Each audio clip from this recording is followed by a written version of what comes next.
We are live from Azul Beach House, owned by Steve and Genevieve Jepson. Yeah, they are the owners. Of this very serene and affordable place. And Kankesi, we got here Kankesi, Nanaya Dzaaka. And when it comes to Nanaya Dzaaka, he's been in Ghana since the 70s. Right, so we want to have a conversation with him as to how he got the information that a land is being sold right here at Moree, because where the location is, if an information wasn't given to you, trust me, you wouldn't even know there's a land by the beach side right here. So let's go there and then talk to Nanaya Dzaaka and get to know more of him and how he got here. So if this is your very first time watching this video, kindly subscribe to Prime TV Africa if you have not, because we have a lot of great information and content right here for you.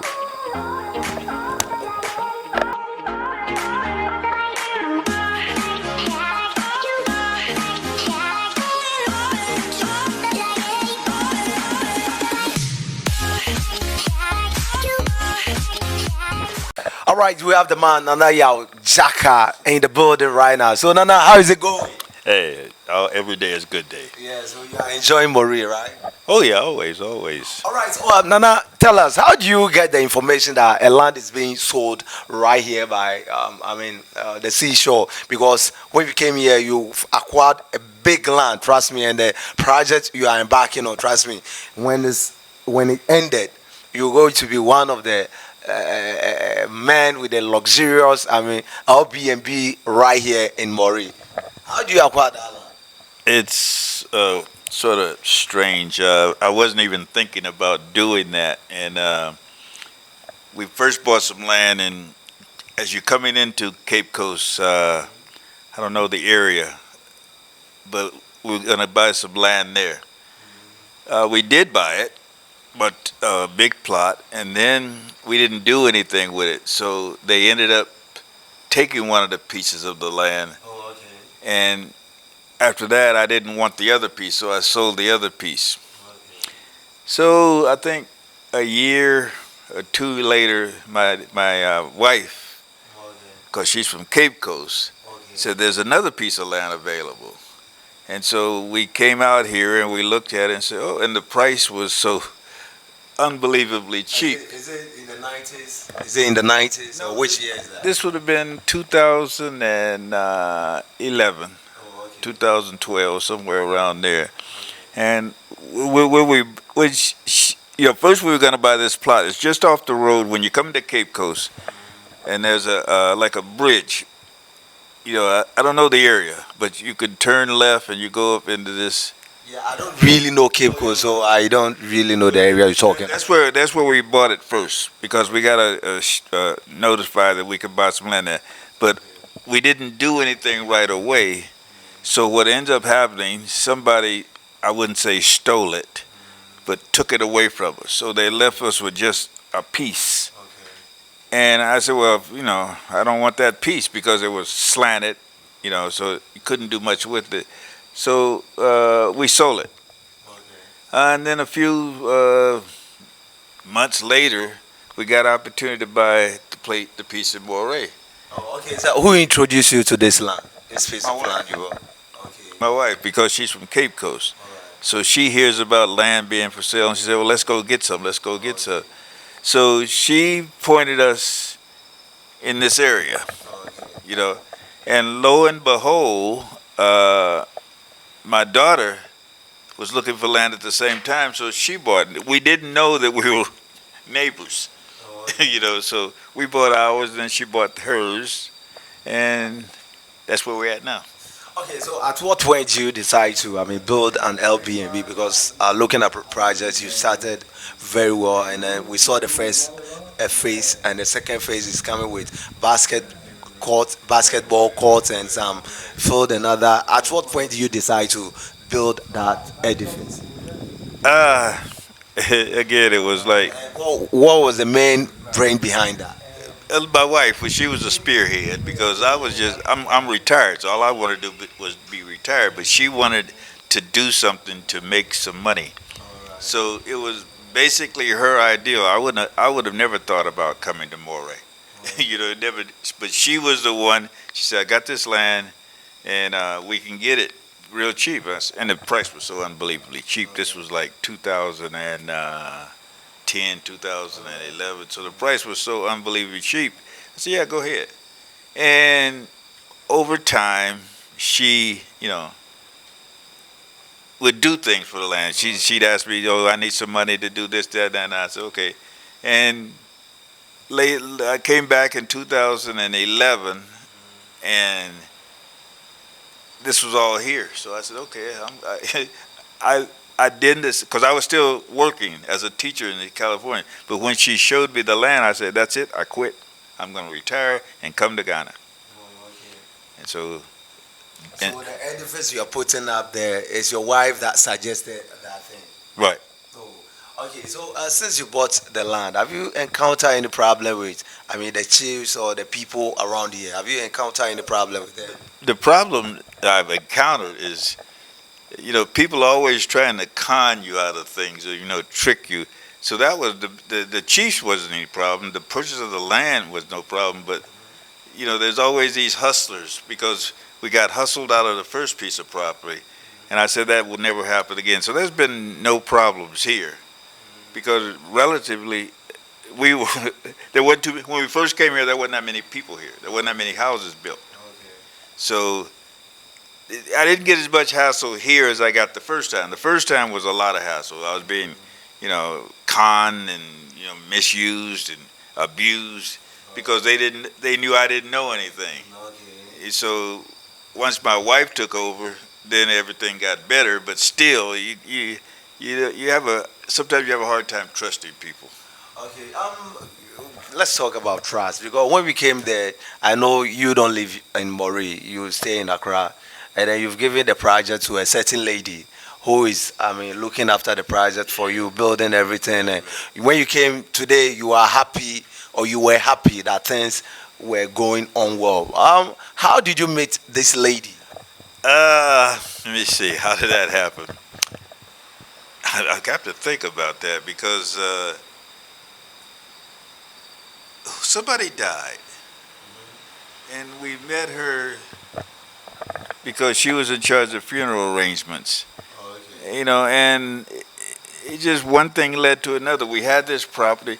It was a gravestone. We wanted a gravestone for somebody, Okay. and she has a little business where she makes gravestones. So that's what started it, and then later on. We developed my wife and I developed this friendship, and I think she was the one that pointed my wife to certain land, and I'm just a trailer. I just came in on the end. But when you come here, or since you came here, Ghanaians, it's very difficult to trust people over here. So, what made you think this is the best person to handle your project, and then you entrusted all your money and all that into her hands to handle your project for you? I was just lucky because you never know what you're gonna get. You don't know what people's intentions are when they approach you. You never know what people's intentions are when they call themselves trying to help you. And sometimes you find out that you're being cheated or conned or whatever. So. Myself, I was skeptical. My wife, being Ghanaian, being from Cape Coast, she knew people better than me, who to trust and who not to trust. Let's talk about. You have a nice place, but the roads are bad. Would you agree the roads are bad? That goes without saying. Yeah, so what are you guys doing about the road? Because when I came here, you can see there are some nice edifices, nice houses, nice schools. It's a new place that is being developed. Were you able to, get some of the people around to come together and sort out the road? Not really, but as time went on, an association formed around here. And took me years. I just recently joined it. Oh, okay. So they keep you informed, and it surprised me how many people live in this area because I thought it was just the ones you see, 8 or 9, 10 houses. But there are many members. There are many, many members in this association, and what we're trying to do is organize things so that, like roads, everything that needs to make this place a community. We have meetings, or we online. You can always come online and see what's being talked about. And when you see something that sparks your interest, you can join in and discuss it. I'm just surprised how many people are involved. I mean, there's hundreds of people who own land here, and they know what the problems are, and we all speak to those problems. We're all concerned about those things. So now we involved with the chiefs, the government, and things are getting better, except for roads. Okay, so let's say, for instance, probably when you are done, your edifice or your project is done, everything is going well, and the road is not fixed. What will you do? Will you be disappointed? And if so, what will you do? I'd be disappointed, but the way things, it's inevitable. The roads have to be fixed. You could see where this area is going. It's not. It's a residential area, but I wouldn't say it's an upscale residence. So they get involved with their property. They're concerned about roads, this, that, and the other, unlike maybe other places. So this is a community, except we all don't know I don't know about the other people. I don't know anybody else. But we have this association, so I'm a member of it, and you can go online anytime and join in the conversation. Right now, I don't know what to say, so I just watch what people talk about. And it's basically the same thing. We need to fix the roads. You know, things that affect your property also affect somebody else. So you get together and you start saying, okay, what are we going to do about it? So that makes us all get involved with the chieftaincy, with the government, and you can see progress. It's slow though. With your edifice, what's the estimation time for it to be completed? By June, July, my family's coming for a reunion. Okay, you're having the whole family for real. Yep, I'm bringing. Over here or Oh, right here, right you'll here. be coming here. Right. So by June, everything will be completed. God willing. Are we seeing Nanaya Dzaaka back to California, or you are going to be here for the rest of your days? I go back every once in a while. I still have my daughter, two daughters still in the States. So I go back anywhere. But since this building project has started, I haven't been back for it's been about 2 or 3 years. But back before that, I go every year. Not that I want to go back, but my daughter, they want me to come back. So I respect them, and I go back and say hello. But when I go to the States, I'm bored. Have you ever regretted coming to GH? No, not at all. Why? I think I was supposed to be here. I'm supposed to be. Well, I spent 3 years as a Peace Corps volunteer. I came here to teach mathematics at St. Francis Teacher Training College in Hawaii. So that's what started, and that was, I got an opportunity to volunteer for it, and I took it, and they accepted me, and I came, and ever since I've been here, it's been all good. I mean, nothing's bad happened to me, so I said, shoot, I'm supposed to be here. Some people try to trace their roots and say, I have people say I'm 30% Ghanaian and 29%. I don't go, hey, this is me. I'm supposed to be here. Okay, so this is me. I'm supposed to be here. That's from Nanaya Dzaaka. But Nana, are you ready to, help people from the diaspora settle if they want to come here and then settle in Ghana? Are you ready to help them? Well, help them in what way? I would encourage them. I would encourage them. If you really want to know the past, you need the present. You need to go back and see the past. And once you go to the castle, once you go to Cape Coast and go to that castle, something's gonna happen to you. And with me, it was like, hey, I'm supposed to be here. Some people, they feel sad. They start crying when they go. There's a whole realm of emotions once somebody from the diaspora. What do they call it? How do you say that? Diaspora. Diaspora. When you come back, and you actually go through the castle and you experience the culture, everything, it affects you some kind of way. Some people, with me, it was like, yeah, this is where I'm supposed to be. With other people, they feel so sad. You go through that castle, some people break down and cry. Yeah, I know. you know, they just can't. Shows emotion. Right, it's a very emotional experience. The other time when Steve Harvey came here, Yeah. he also shows emotion. Yeah, you can't help now. Obama's wife. Right. Yeah, and they got that picture of Obama at the castle. I like that. But when I came the first time, I came with my brother. My brother came to visit me when I first came to Ghana.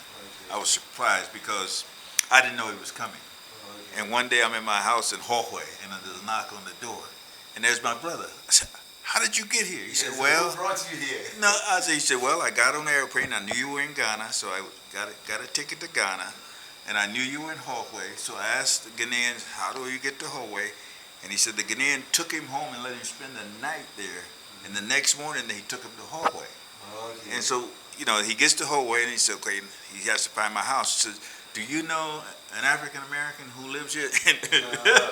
And they took him to my house. Okay. And he knocks on the door. I open the door. There's my brother standing there. And I said, "Wow." I said, "How'd you get here?" And he told me the story. I said, "Wow." Okay. You know, What was his name? Thurman.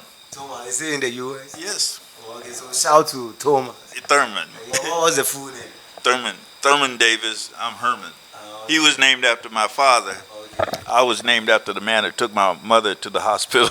Okay. So just so happened his name was Herman, and my father's name was Thurman, and my brother ahead of me was Thurman Jr. Okay. And so people say, "How'd you get Herman?" I said, "Because the taxi driver was named Herman. The man who drove my mother to the hospital was named Herman." Yeah, so shout to him, man. Yeah. Since you came here, have you heard that someone moved to Ghana because of you? Now I haven't heard. You know, I'm not really into.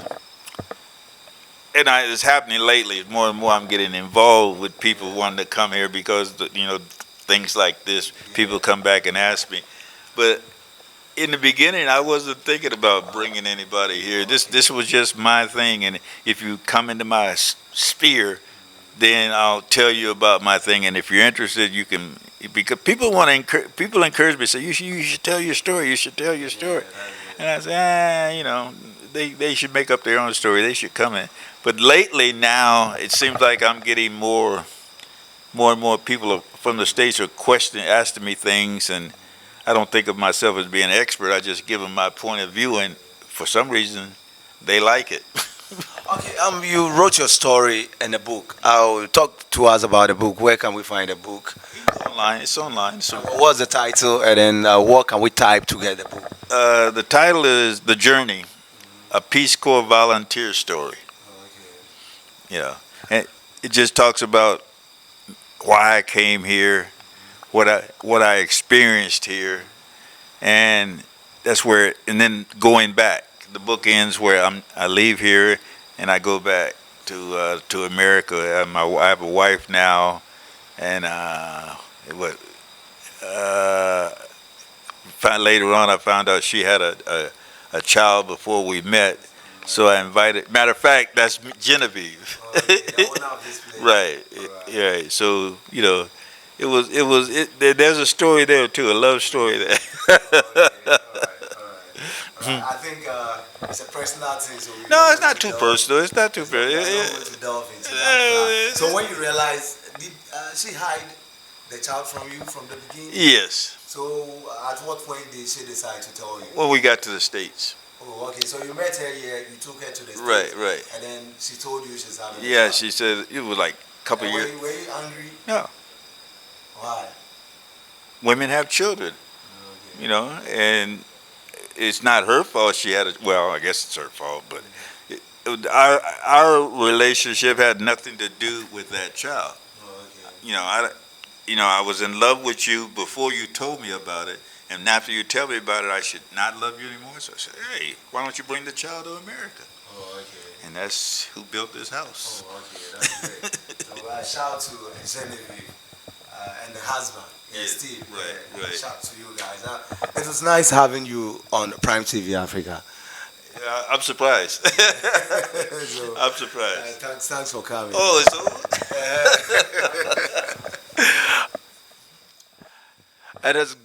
It's a great place with Nana Yao Dzaaka right here at Azu beach house, Moree. So you in the diaspora, if you want to stay, if you want a place to stay, you want a vacation, this is a place to come. And trust me, the place is very serene, clean, and we give you luxury away from home. Have a great day.